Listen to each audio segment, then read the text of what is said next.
हम 14 अगस्त बनाते हैं, लेकिन क्या हमें समझ है कि क्या इस पाकिस्तान के लिए ये कुर्बानियां दी थी लाखों लोगों ने? क्या वजह है कि ये वो एक अजीम मुल्क नहीं बन सका? इसलिए नहीं बना कि हम कभी आजाद ही नहीं हुए। अंग्रेज तो चला गया, लेकिन जो हमारे मुल्क के ऊपर मुसल्लत हो गए लोग, उन्होंने तो कभी आजाद नहीं किया पाकिस्तान। और आजादी होती क्या है? एक तो होती है कि हिंदुस्तान से अंग्रेज चला गया, हम आजाद हो गए, पाकिस्तान बन गया। एक कौम को असल आजादी तब मिलती है जिस कौम में कानून की हुक्मरानी होती है, जिधर इंसाफ होता है, कि जिधर ताकतवर और कमजोर कानून के सामने एक बराबर। जब एक माशरे के अंदर एक मुल्क का कानून एक कमजोर को ताकतवर से तहफ़्फ़ुज़ देता है, वो इंसानों को आजाद कर देता है, और वही आजाद इंसान मुल्क को उठा देते हैं। कानून की हुक्मरानी से जो आजादी मिलनी चाहिए वो नहीं मिली। पहले मार्शल लॉ लग गया। मार्शल लॉ का मतलब ये कि आपका आइन खत्म हो गया, जो ताकतवर है वो फैसला करेगा कि कौन सा कानून पे वो चलेगा और कौन से पे नहीं चलेगा। तो मार्शल लॉ लग गया। शुरू में जी लोगों ने बड़ा कहा कि हमारे मुल्क के हालात बड़े बुरे थे, सियासतदान तो काम के नहीं थे, तो चले जी ठीक है मार्शल लॉ लग गया, हमें खतरा था हिंदुस्तान से। उसके बाद हमारी बदकिस्मती है कि जो हमारे डेमोक्रेट्स आए उन्होंने भी कभी कानून की हुक्मरानी नहीं की, वो खुद अपने आप को कानून के ऊपर कर दिया।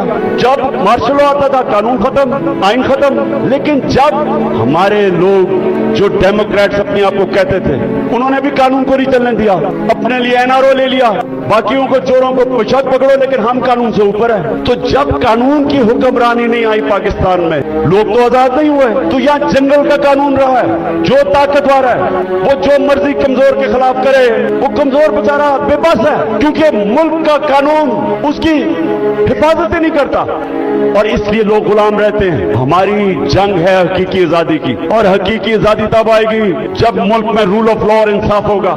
कि आजादी के लिए क्यों दुनिया तरसती है? कई गुलाम भी बड़े खुशहाल होते हैं, कई मुल्कों के ऊपर दूसरे मुल्कों ने कब्जा किया तो वहां इतनी गुर्बत भी नहीं हुई, वो मुल्क के बेहतर भी चल पड़े।